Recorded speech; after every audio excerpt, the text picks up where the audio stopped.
Hello दोस्तों। आज के इस क्लास में आपका स्वागत है। जैसा कि हम इंडस वैली सिविलाइजेशन पर आधारित प्रीवियस ईयर क्वेश्चन और एग्जाम में संभावित क्वेश्चन देख रहे थे, तो आइए हम उसी क्रम में आगे बढ़ते हैं।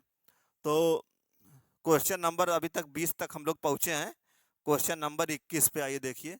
ये दोनों क्वेश्चन जो है सूची मिलाने वाला क्वेश्चन है। ये दोनों क्वेश्चन, अच्छा, मैं जितने भी क्वेश्चन अब तक बता रहा हूँ वो किसी न किसी एग्जाम में आए हैं।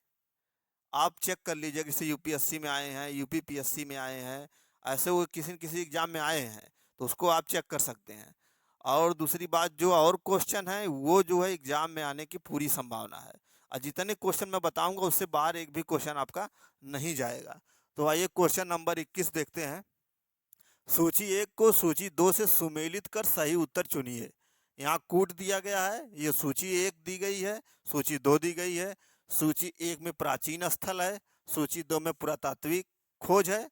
तो ये इससे इससे का मिलान करना कि कौन सा स्थल से क्या खोजा गया था, किस स्थल से क्या पाया गया था। तो आइए देखते हैं। प्राचीन स्थल, ए लोथल, बी कालीबंगा, सी धौलावीरा, डी बनावली। पुरातात्विक खोज में जुता हुआ खेत, सेकंड गोदीवाड़ा, थर्ड पकी मिट्टी की बनी हुई हल की प्रतिकृति, चौथा हड़प्पन लिपि के बड़े आकार के 10 चिन्हों वाला एक शिलालेख। और कूट है A1 B2 C3 D4 ऐसे करके ये कूट है। तो आप यहाँ पे देखिए, मिलाइए ना, पहले कैसे मिलाते हैं। लोथल, तो लोथल क्या था, मैंने आपको बताया था, लोथल एक बंदरगाह था जो गुजरात में स्थित था। तो जो गोदीवाड़ा होता है वो बंदरगाह ही रहता है। तो लोथल का किससे जोड़ देंगे, गोदीवाड़ा से। ठीक। इसके बाद कालीबंगा, तो कालीबंगा भी मैं बता चुका हूँ आपको, कुछ जुते हुए खेत के साक्ष्य मिले हैं कालीबंगा से। तो कालीबंगा जुता हुआ खेत हो गया आपका। धौलावीरा, तो धौलावीरा जब मैं आपको स्थलों के बारे में बता रहा था, जब धौलावीरा आपको मैंने बताया था, तो धौलावीरा के बारे में कई विशेषताएं मैंने आपको बताया था। एक तो मैंने बताया था कि वह जल संरक्षण तकनीक के लिए जाना जाता है। धौलावीरा के दोनों तरफ, एक तरफ मनसर एक तरफ मनहर, दो नदियां थीं, दोनों के बीच में ये था।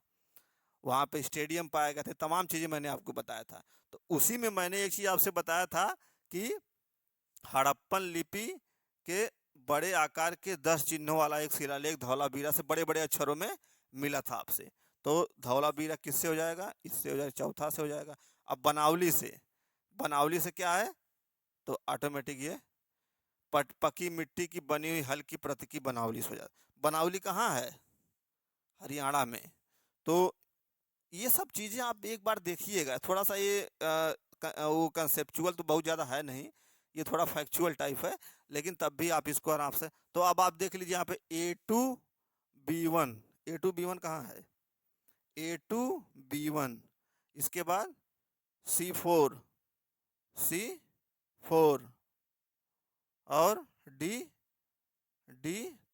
तो कौन सा सही है, ये वाला सही है लग रहा है। एक बार मिला लीजिए आप, ये सही है। अरे भाई, A2 यानी कि A से 2 हो गया, B1 B से 1 हो गया, C4 C से 4 हो गया, D से 3 D3 हो गया। तो ये हो गया आपका आंसर, आंसर बी। अगला क्वेश्चन देखते हैं। क्वेश्चन नंबर 22 ये भी मिलाने वाला ही है।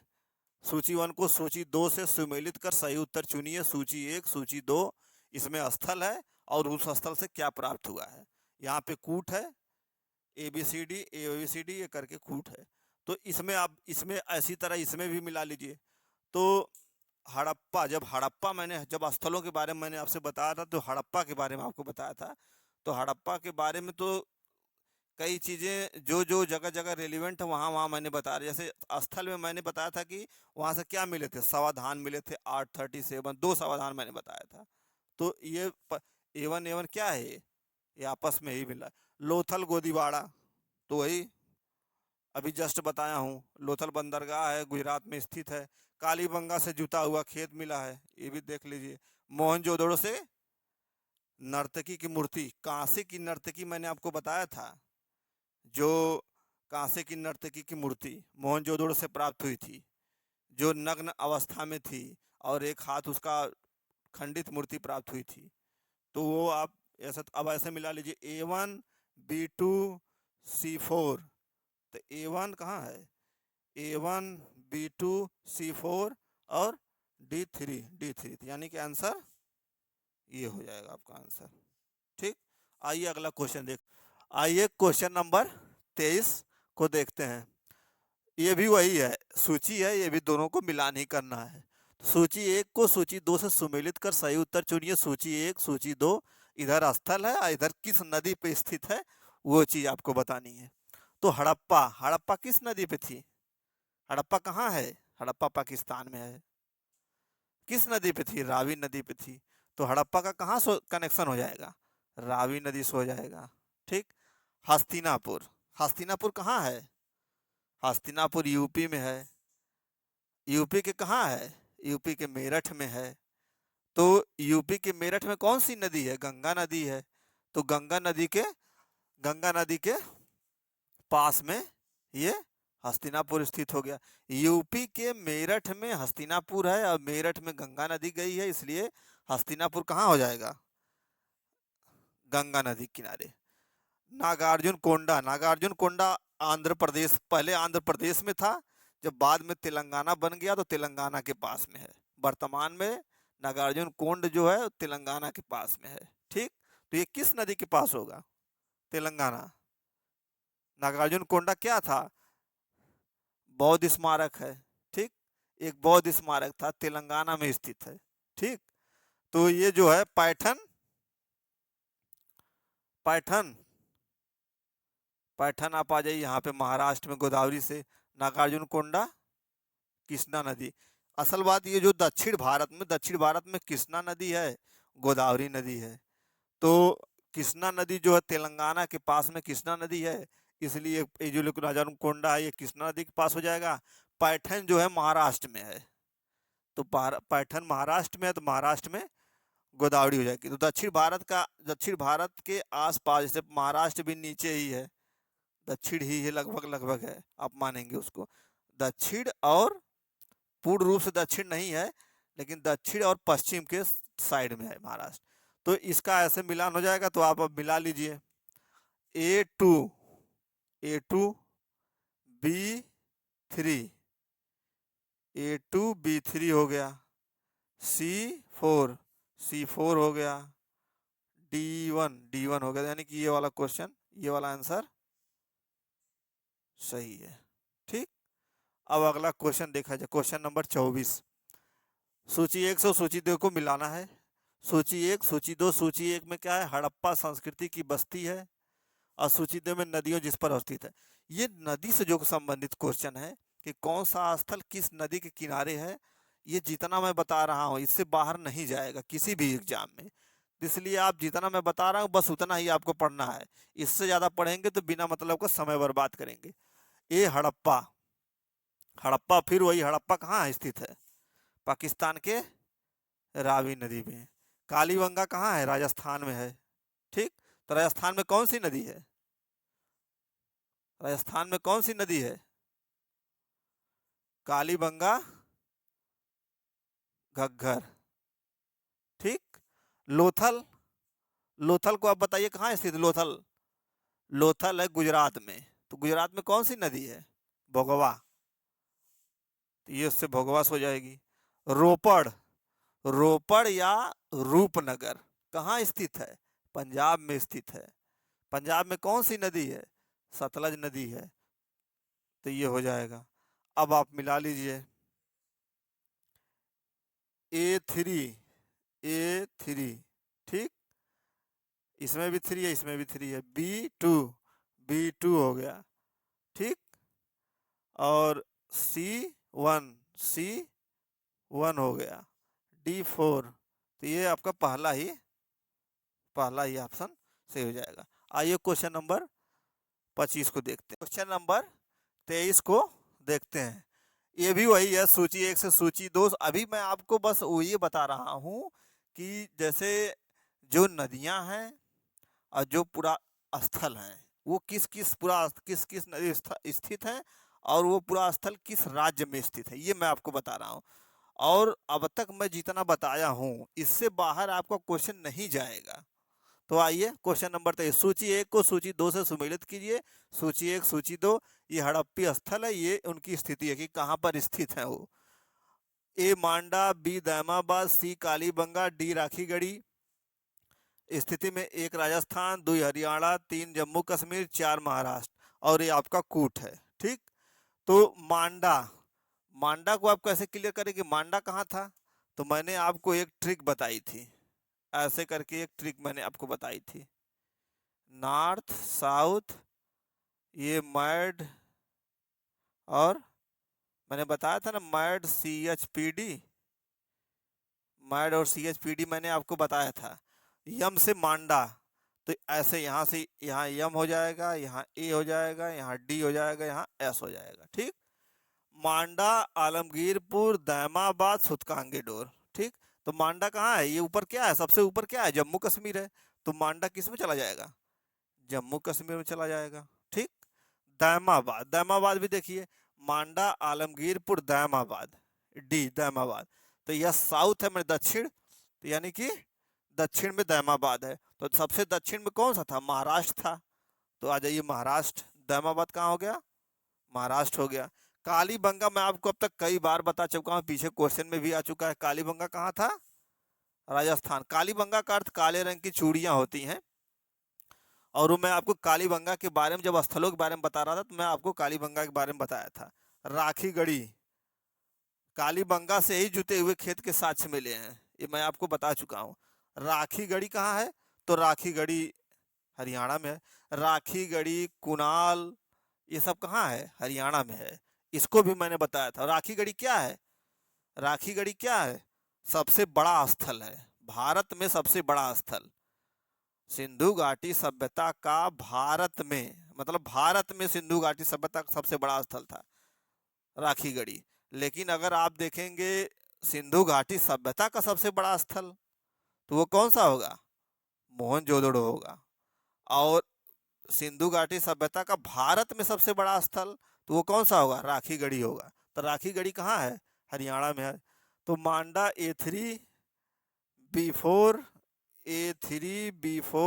C1, हाँ C1 हो गया, और D2 C1 D2, तो ये आपका ऑप्शन सी सही होगा, A3 B4 C1 D2।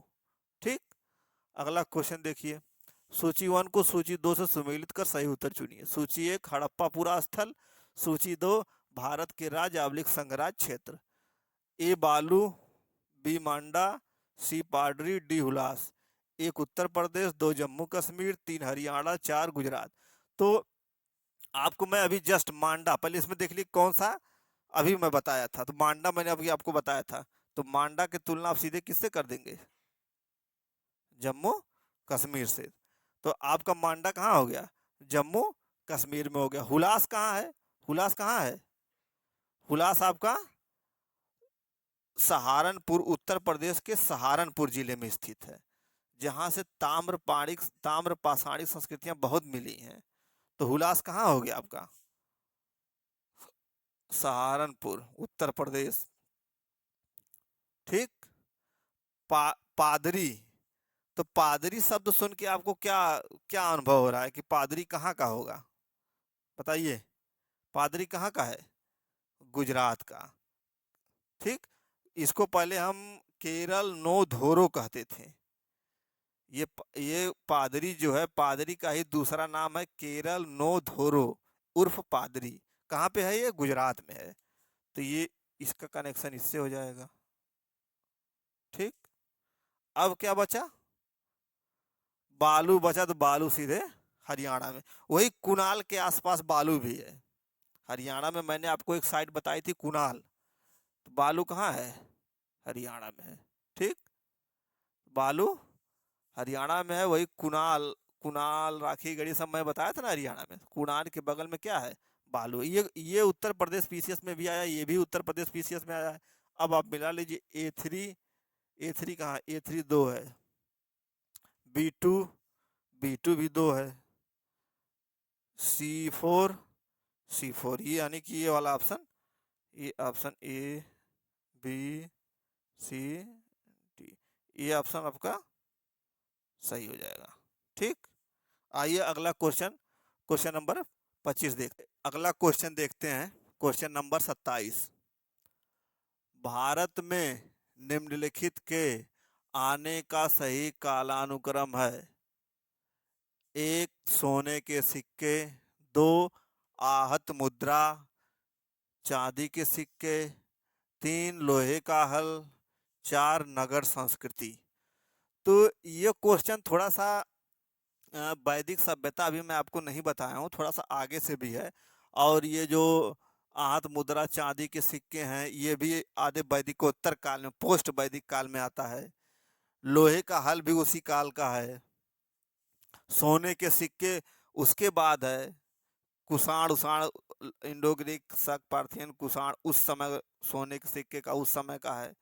तो ये सारी चीजें लेकिन उसके बाद भी आप सिंधु घाटी सभ्यता पढ़ के भी आप एक अनुमान लगा सकते हैं, आंसर इसका निकाल सकते हैं। जैसे देखिए, भारत में निम्नलिखित के आने का सही कालक्रम, जैसे तो सबसे पहले क्या था, लोहे का हल इंडस उसमें मिला था, वैदिक सभ्यता में मिला 1000 बीसी, मैंने आपको बताया था ये चीज, मैं आपको बता चुका हूँ। तो लोहे का हल बाद में आएगा। नगर संस्कृति, नगर संस्कृति सिंधु घाटी सभ्यता थी ही, तो सबसे पहले क्या आएगा, नगर संस्कृति आ जाएगा। तो 4 नंबर 1। इसके बाद नगर संस्कृति के जस्ट बाद मैंने आपसे बताया था कि आर्यन्स आएंगे, वैदिक काल आएगा, और 1000 बीसी में अतरंजी खेड़ा एटा यूपी से लोहा मिलेगा। तो लोहे का हल उसी समय यूज किया जाएगा। तो नगर संस्कृति के बाद लोहे का हल हो जाएगा। इसके बाद सोने के सिक्के सबसे लास्ट में आएंगे, और चांदी के आहत मुद्रा, आहत मुद्रा पंचमार्क, जिसको पंचमार्क कहते हैं, ये आपका आएगा पोस्ट वैदिक काल में, माने वैदिक काल। इन ये दोनों वैदिक, ये वैदिक काल का है, और ये वैदिक काल के बाद का है। तो ये उसके बाद आएगा, यानी कि पहले नगर संस्कृति, फिर लोहे का हल, फिर आहत मुद्रा चांदी के सिक्के, और तब इसके बाद सबसे लास्ट में सोने के सिक्के आएगा। तो 4 3 2 1, इसमें वही देखिए कौन सा ऑप्शन सही है। ये भी नहीं है, ये भी नहीं है, 4 3, ये भी नहीं है, 4 3 2 1, यानी कि ऑप्शन नंबर ये आपका सही हो गया। ठीक, अगला क्वेश्चन, क्वेश्चन नंबर 28। सिंधु घाटी सभ्यता के संदर्भ में निम्नलिखित कथनों पर विचार करें। पहला कथन, यह प्रमुखतः लौकिक सभ्यता थी तथा उसमें धार्मिक तत्व यद्यपि उपस्थित था, वर्चस्वशाली नहीं था। दूसरा, उस काल में भारत में कपास से वस्त्र उगाए जाते हैं। कौन सा कथन सही है? तो अब इसमें पूछ रहा है कौन सा कथन सही है। ठीक, तो पहला कथन है कि यह प्रमुखतः लौकिक सभ्यता थी, यद्यपि उसमें धार्मिक तत्व उपस्थित था लेकिन वर्चस्वशाली नहीं था। तो लौकिक सभ्यता तो थी। क्यों? लौकिक का मतलब क्या होता है? एक लौकिक, एक होता है पारलौकिक। जो ईश्वर की बात करे वो सब क्या होता था? पारलौकिक होता है। जो यहाँ के अपने आसपास चीज़ों की, जो रियल की बात करे, जो ज़्यादा कर्म कांड पे तमाम चीज़ों पर भरोसा ना करे, वो क्या होता है? लौकिक होता है।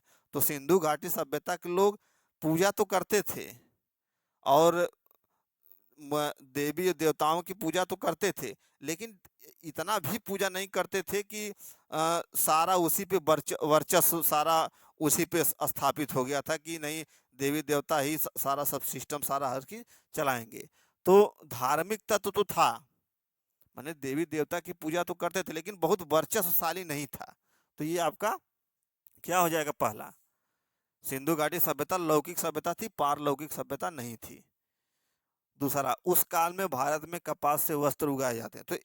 तो मैंने आपको बताया था कि सिंधु घाटी सभ्यता के लोग दो कमाल किए थे, कांसा और कपास। तो कपास से वस्त्र उगाए जाते थे, तो वो हो गया आपका भारत में कपास से वस्त्र उगा, यानी कि कपास से वस्त्र भी उगाते थे। तो ये भी सही हो गया, ये भी सही हो गया। पूछा है कौन सा कथन सही है? केवल एक, केवल दो, एक और दो, दोनों, यानी कि कौन सा सही हो जाएगा? सी ऑप्शन, ये आपका सही हो जाएगा। ठीक, अगला क्वेश्चन नंबर 29। निम्न में से कौन सा लक्षण सिंधु घाटी सभ्यता के लोगों का सही चित्रण करता है?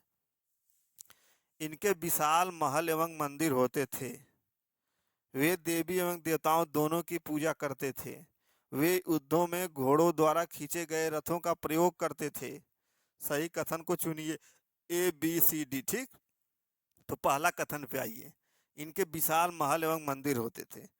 तो सिंधु घाटी सभ्यता और हड़प्पा क्या नाम है, मेसोपोटामिया की सभ्यता, सिंधु घाटी सभ्यता और मेसोपोटामिया की सभ्यता का जब मैं तुलना आपको बताया था, तो एक तरफ मेसोपोटामिया, एक तरफ सिंधु घाटी सभ्यता लिखा था।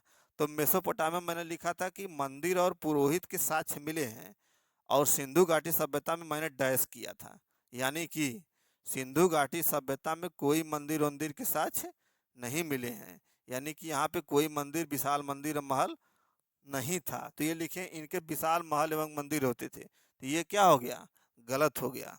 तो ये आपका क्या हो गया, ये उनके लक्षण नहीं है। वे देवी और देवताओं दोनों की पूजा करते थे। तो देवी और देवताओं की पूजा मैंने आपको बताया था कि सिंधु घाटी सभ्यता से जितने भी मुहरें मिली हैं, कुछ कुछ मुहरों पे जैसे कुछ मृद मूर्तियां मिली हैं, तो उससे इससे अनुमान लगाया जाता है कि मात्र देवी रही होंगी, ठीक। तो और मोहनजोदड़ो से पृष्ठ किंग मिला है, तो उससे अनुमान जाता है कोई देवता रहा होगा। तो यानी कि देवी और देवता की पूजा तो करते थे। तो ये क्या हो जाएगा, सही हो जाएगा। तीसरा, वे युद्धों में घोड़ों द्वारा खींचे गए रथों का प्रयोग करते थे। तो युद्धों में खींचे घोड़ों द्वारा खींचे गए रथों का, तो मैंने आपको बताया था कि गाय और घोड़ा सिंधु घाटी सभ्यता के लिए एकदम महत्वपूर्ण नहीं था। गाय और घोड़ा कब महत्वपूर्ण होगा, वैदिक सभ्यता में, ठीक। तो यहाँ पे रथों में बैल मिले हैं, सिंधु घाटी सभ्यता में रथों में बैल मिले हैं, रथों में लगे हुए बैल मिले हैं, लेकिन घोड़ों द्वारा खींचे गए रथ नहीं मिले हैं। तो यहाँ पे अगर यहाँ पे युद्धों, ये भी गलत लिख दिया गया है। सिंधु घाटी सभ्यता सभ्यता के लोग शांति प्रिय थे, क्योंकि सिंधु घाटी सभ्यता से ऐसा कोई औजार या उपकरण नहीं मिला है जिससे ये पता चले कि वे युद्ध करते थे, ठीक। युद्ध तो वैदिक आर्यंस वैदिक काल में होगा, आर्यंस करेंगे, ठीक। तो ये क्या हो जाएगा, ये भी गलत हो जाएगा, ठीक। तो कौन सा इसमें सही है, केवल दो। तो केवल दो, यानी कि ये आपका ऑप्शन सही हो जाएगा, ठीक। तो अभी क्वेश्चन बाकी हैं, अभी आपको मैं और प्रैक्टिस कराऊंगा, लेकिन अब मिलते हैं आपसे अगले लेक्चर में। Thank you.